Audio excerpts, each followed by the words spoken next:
Oh, looks like we are already on our way. Hello, class, and here I am recording a video lecture on the Michel Foucault piece, which is an interview, and it's entitled "The Ethics of the Concern of the Self as the Practice of Freedom." So, just I'm going to go through this piece a little bit, but I want to say that in light of where we started the course with Arendt and the question of moral authority, this piece, we're going to discuss it. I'd like to discuss it as something like further reflections on this taking up of moral authority, or how to avoid domination. Now, the subtitle or the alternative title will become clear when you read the Foucault piece and have a sense of what he's talking about in terms of power relationships. But Foucault is important for a couple of reasons, and in fact, we're going to be reading two pieces by Foucault. And earlier today, I mentioned in an email that I sent you, I was all ready to record a lecture when the laptop I had at the time, it's now been replaced, fell over and broke. But what I was going to do is I was going to sort of combine two pieces by Foucault. This one, The Ethics of the Concern of the Self as the Practice of Freedom, this interview, and Foucault's essay on Immanuel Kant's essay on the Enlightenment. What is enlightenment? Foucault wrote a piece called What is Enlightenment? After Kant's essay, What is Enlightenment? And I think the two pieces, this interview that we're reading and discussing this week, and that essay work really well together. And I was going to kind of combine them, but in a way I'm glad that it didn't work out, that I would be combining the two, because I think they work well both together but also separately. And also, I really did choose this interview for a particular reason, and that was to go a little bit deeper into the issue or the question of moral authority and taking up responsibility, right? So in Arendt, we were introduced to this idea among many ideas, and in fact, we discussed several ideas from Arendt's essay. And the one that's oftentimes talked about in Arendt is the concept of natality, which is this important characteristic that is the basis of what Arendt calls human plurality, which is the most significant idea when we think about humanity in general, that we live in a world of plurality. And for Arendt, what enables us to have plurality is natality. And the challenge for educators is to conserve that natality, to cultivate a space that enables students to retain their natality, which is to say their singularity. So we talked about this in last week, our first discussion on discussion board, and then we came to it again in our seminar that we had last night. And what came out of the discussion was essentially an understanding very clear of what Arendt was talking about, and why to take up responsibility, what she calls to have what I'm using Arendt's word of authority, I'm calling moral authority. To exercise one's moral authority as an educator, one needs to take responsibility for ensuring that each and every student's natality is protected. But what came out of our discussion was that in the climate of education today, it's close to impossible to do that. And so that we're faced with any number of obstacles, structural obstacles, that stand in the way of that. So a lot of the discussion was, okay, we get what Arendt's talking about. Well, but how do we enact that? How do we do that? How do we undertake and exercise our moral authority? So it's with that question in mind then, which isn't by any means settled, we then move into a series of readings that are going to help, that are going to allow us to address this question. And we're going to address it by looking at the figure of what I call the philosophical educator. Right? Philosophical educator is one that emphasizes or places emphasis on natality, places emphasis on each and every student's capacity to see for themselves, and places emphasis on establishing relations in a classroom, in an educational setting, in which that singularity can be highlighted and can be actually at the heart of the process of learning. So the first piece that we're looking at then is this Foucault interview.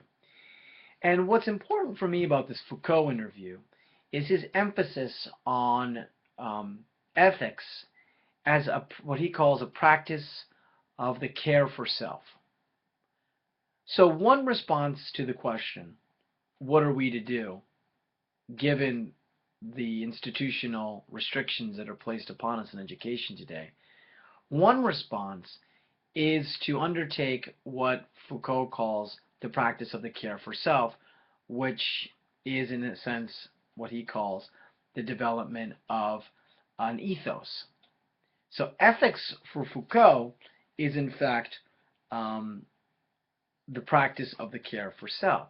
And what I'm trying to suggest is that before we could begin to undertake any kind of either institutional reform or engagement with institutional reform, or even before we get into what we talked about last night in the seminar, which is a more local grassroots effort, which really begins with taking ownership over our own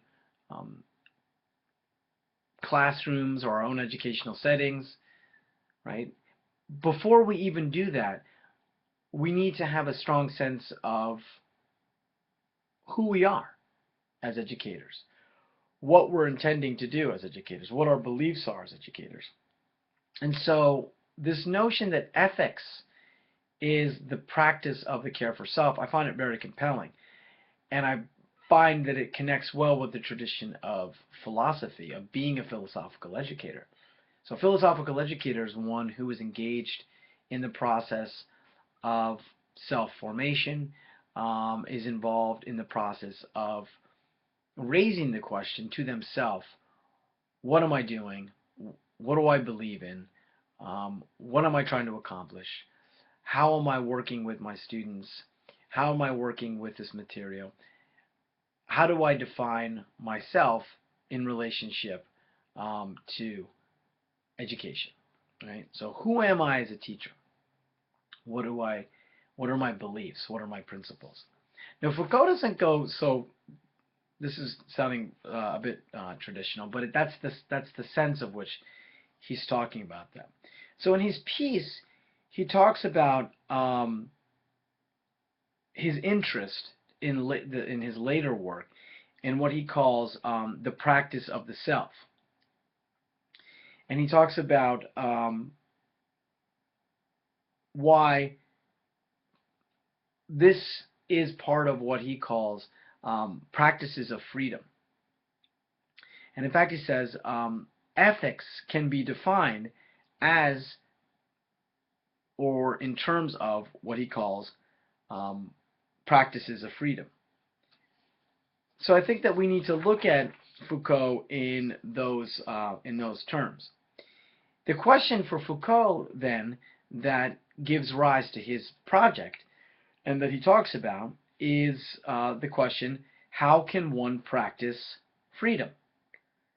So the question then of self-formation is really a question of how we enact freedom.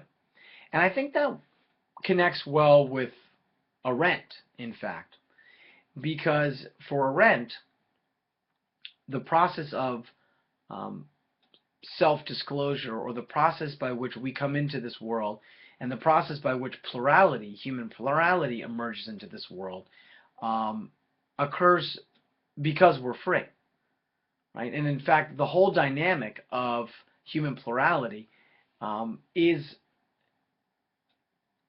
an appearance or of freedom in the world.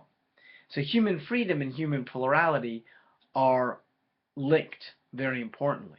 So if our challenge is to ensure and to protect natality and human plurality, then our concern ought to be the question, how can we practice freedom? That is to say, how do we practice freedom, or how do we enact our freedom? So it's a question of freedom first and foremost.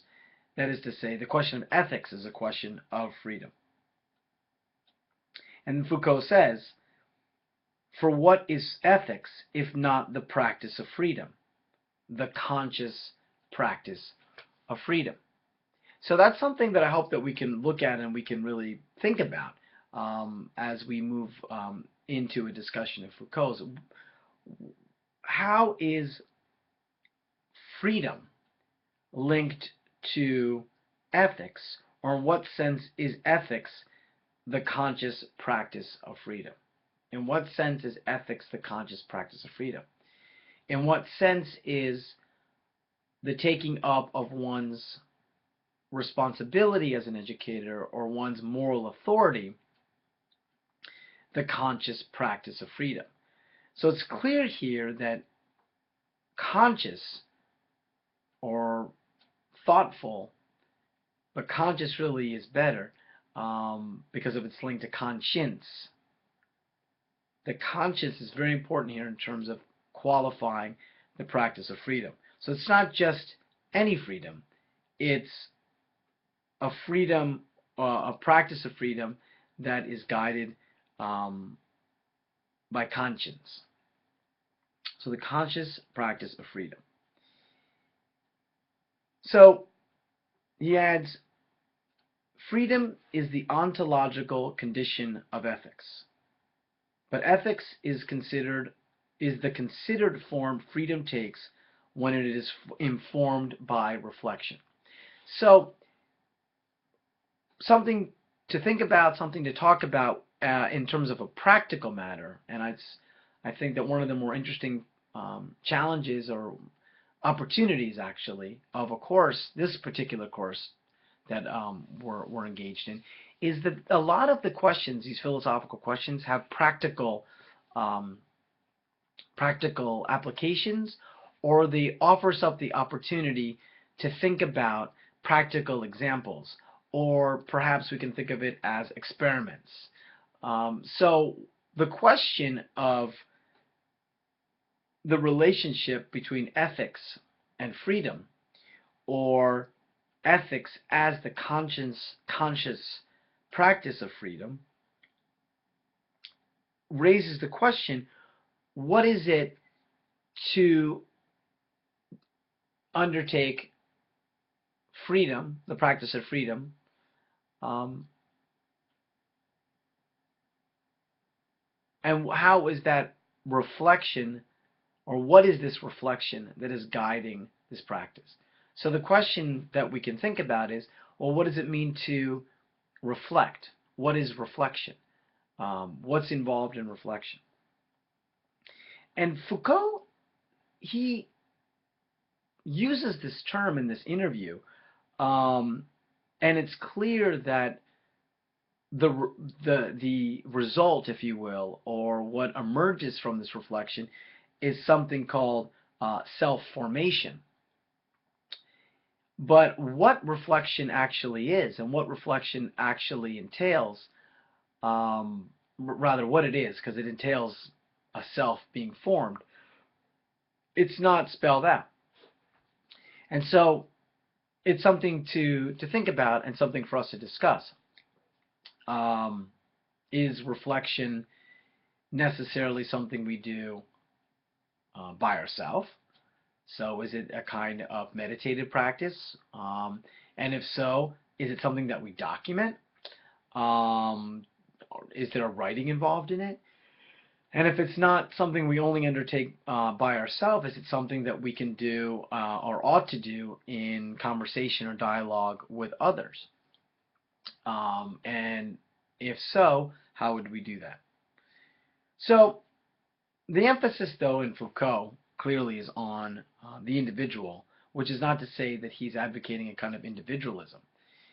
The power, actually, of his narrative is to say, in light of limits, institutional, cultural limits that we encounter, what can we do as individuals to respond to that? So for Foucault, and he makes this point in this interview, we're always sort of encountering limits. We're always encountering power. And in certain cases, we are encountering power as domination, which is to say, we are encountering a situation in which power is so overwhelming so as to make it impossible, virtually impossible, for us to make a move. There's a closure. Some of the narratives that you offered in your pieces in the discussion board, and some of the narratives that you offered in our discussion last night, suggest that in certain circumstances, schools can feel like spheres of domination, where it's impossible to make a move or to act as a teacher, right? So in situations where it appears virtually impossible for one to enact one's freedom, that is a space of domination.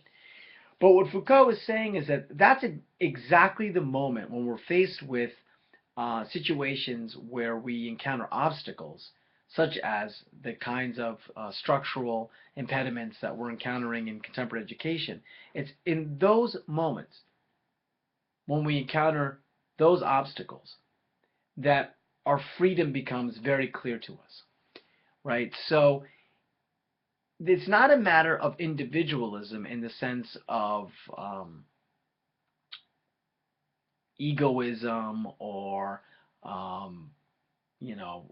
to use a very cliche expression, it's not about looking out for number one, because the issue of ethics as a practice of freedom only emerges when one's freedom is being compromised or being challenged. So ethics emerges in the space where freedom is being challenged. And so that's why this piece in particular in Foucault's narrative on ethics as the practice of freedom is really relevant to our discussion, because the question then of the moral authority of the educator can only be taken up when one is engaged in a reflective process regarding one's freedom, and that is only ever I would argue, this is not what Foucault is saying, but what I would argue is that only ever becomes an issue where we're challenged, where our freedom is challenged. Put differently, and this is something that we're going to see in the next couple of readings coming up in the next couple of weeks, the question of freedom is really only emerging for us when our freedom is challenged, right? So the question of ethics as a practice of freedom only emerges when we are being challenged to think about how we're going to practice our freedom. And the issue of how we're going to practice our freedom only emerges when that practice is being challenged or compromised, that is to say, or we feel limits placed upon it. So here we are, the ethical question for the educator, the ethical question for the teacher, the ethical question is only emerging and can only emerge when we find ourselves confronting the obstacle of a system or an educational institutional system or structure that is placing limits on what we can do in education in terms of how we're teaching, the curriculum that we're using, the manner in which we are attempting to educate students. So, as we move through this Foucault piece, he takes us through some history when the issue of this ethics as the practice of self-formation emerged. And in doing that, he gives us a sort of a background on the origin of the word ethics. And the word ethics comes from the Greek word ethos. And he says that ethos was a way of being and of behavior. It was a mode of being for the subject, along with a certain way of acting, which is visible to others. A person's ethos was evident in his clothing, appearance, how you appear to others. For the ancient Greeks, this was the concrete form of freedom. So freedom is something, for Foucault, and this is important, that we can perceive. It's very concrete. It's not enough to feel that you are free or to sense that you are free. Your freedom has to be demonstrated. And again, I think this is making it another example of why this is so relevant to education, because education is a sphere in which freedom, in this sense, as something that is concrete and can be demonstrated, is available. So the sphere of education is, in the contemporary world that we're in the United States, in the now moving into we're no longer in the beginning, but with the early part of the 21st century, education in the 21st century has become a sphere where the question of freedom is emerging quite intensely, because freedom is what is being challenged and compromised and eclipsed in education. And it's also the sphere where we can demonstrate through our action, that is to say, through our response to that challenge, concrete forms of freedom. So education really, I would say, is one of the most clearly available venues to take up what, using Foucauldian language, we might call the experiment of freedom. Because it's exactly the place where freedom is being challenged, and then it is the opportunity, the place of opportunity for us to respond to demonstrate what freedom is. So this came up in our discussion last night, and I think that's again a practical question that we can take up. So given that thesis, that education is the sphere where we feel that education is being challenged most intensely, and as a result, it is the place where we have the best opportunity to respond and enact freedom, what would that mean? Right, so that's the practical question. What would it mean? But for Foucault, it's clear that freedom is something, when we conceive of it as ethos, that's something that is concrete, and it's manifested in something that we can point to and share and show. Now, when we move on to the other reading by Foucault, which will be this essay in response to Kant's essay on the Enlightenment, we'll be picking up this particular point again, because in that essay he returns to this theme of enacting freedom, but he also gives a very nice and clear discussion of the enactment of freedom as the testing of those limits that one perceives as a threat to one's freedom.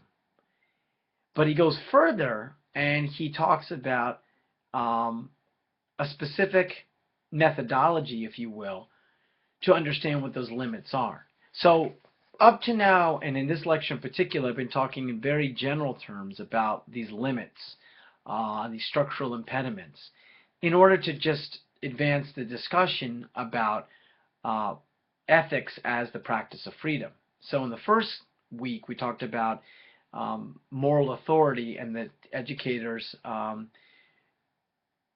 sort of ethical challenge of taking responsibility for the student's natality, for really ensuring that their freedom is protected. In this week, we're talking and emphasizing the educator as first and foremost needing to ensure that they are thinking about their own freedom, and first and foremost making sure that they are enacting freedom. As we move forward, we'll be looking at concrete ways, sort of jumping ahead, in which we can identify and specify exactly what those limits are. Now, on the one hand, we can say, well, we know what they are, we've talked about it, and in the first week of discussion board, you were very clear about naming those limits, right? So in the contemporary context, things like the Common Core, actually debated that last night, whether or not the Common Core was inherently a limit or an impediment, or whether or not it's the way that it's being applied that is the impediment and the major obstacle. We you mentioned certain scripted forms of curriculum, right, that are being packaged by private industries that school districts are picking up, and then having teachers take up, right? And then we talked about this experiences with administration.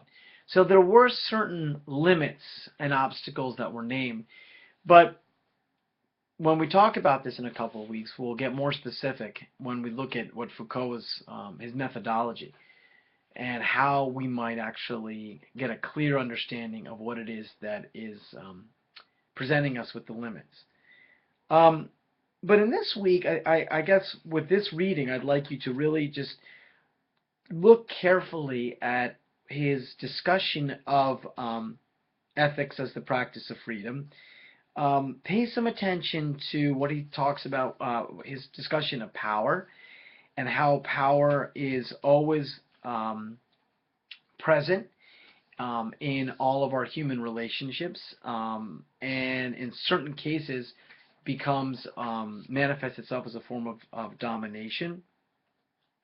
And also look at what he says about the philosopher as a particular form of a practice of ethics, particular ethos. So the philosopher is having a particular ethos.